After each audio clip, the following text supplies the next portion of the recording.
Babajide Ogunsowo, our data and information analyst. He's here, but yes, on the program, this time from Abuja.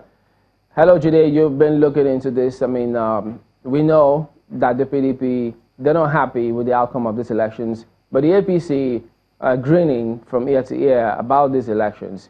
What kind of figures do you have this time? Chamberlain, thank you. I'm also not so happy because you haven't been free and fair to me with time today. Well, you're in Abuja today. You're having the time of your life. But let's get down straight into what exactly is going on. And the first question is, what have we learned from this election? And the evidence shows that what we've learned from this election is we haven't learned anything. It's now 6.5 decades since the great Russian Soviet Union leader died. And here's what he says. He said, and he reminded us that it is those that count elections that determine the elections, not necessarily those that vote. Elections are determined by those that count it and not those that vote. And so there are three things we need to quickly talk about, and that is, the first is why the APC shouldn't be happy. Why, the second thing is why the PDP shouldn't be also excited. And the third is why citizens should also be concerned.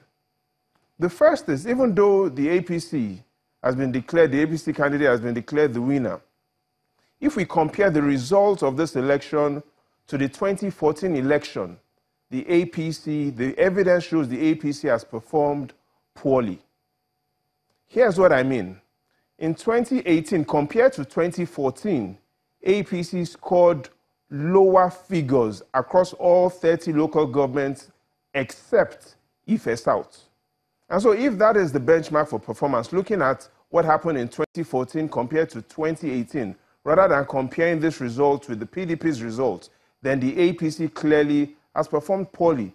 Again, the evidence shows that across all 30 local governments in Osun State, excluding Ife South, the APC has scored lower. So we've looked at why the APC should be concerned, especially which is looking at how they performed in 2015 compared to how they performed in this election. Let's also look at the PDP. There's a reason why they also should be concerned. In 2014, they scored 41% of the total valid votes. This time around, they've scored only 35% of the total valid votes. And so compared to their own performance in 2014 as well, the PDP has performed poorly. So the APC compared to 2014 has performed poorly. The PDP compared to 2014 has performed poorly. And even the citizens have also not decided who will be their governor. And here's what I mean. In today, based on INEC's own data, there are 1.7 million registered voters in Osun State. But the election result shows less than half of those that were registered voted in this election.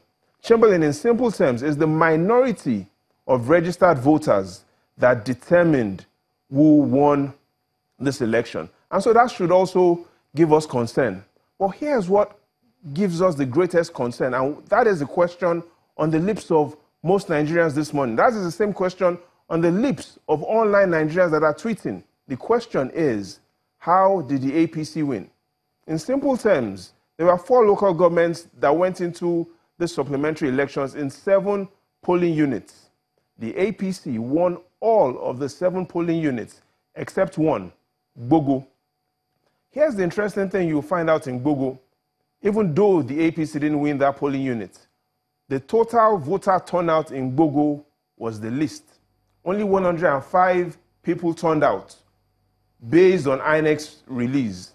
And so the least voter turnout polling unit was where the PDP won. All other polling units that had higher voter turnouts, the APC won. So eventually, the winning margin in the supplementary elections was 835. And in total, the APC won by a margin of 482. But Chamberlain, based on global statistics, it means that you are more likely to live to be 100 years old than for us to see this sort of results. A 482 winning margin in an election that had over 700,000 votes.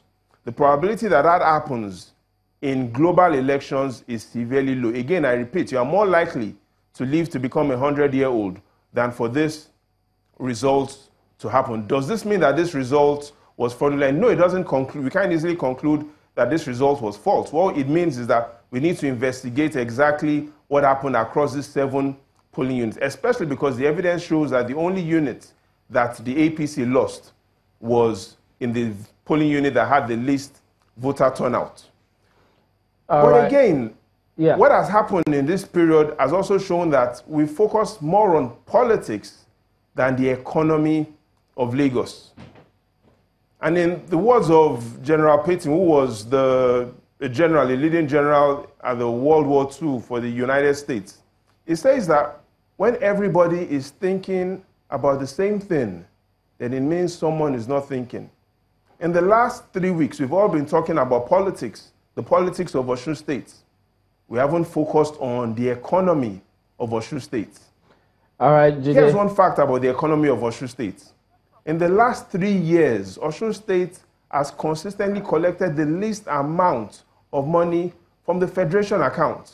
Okay, we need to go at this point, Jide, unfortunately. Osun State has collected the least amount of money from the Federation account. And the fact shows that because there's huge debt.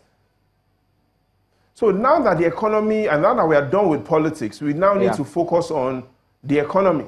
All right, we need to focus on issues that pertain to the people. That's the point. To ensure that there's more jobs in Osun State, and we're not just talking about we get your point, results. Jide. Unfortunately, we need to just wrap up at this time. Thank you very much indeed for fantastic analysis. Jide Ogunsewo, our data and information analyst. And that's the show today. Of course, there'll be more reactions as the week go on Osun elections. Thank you for watching. I'm Chamberlain Oso.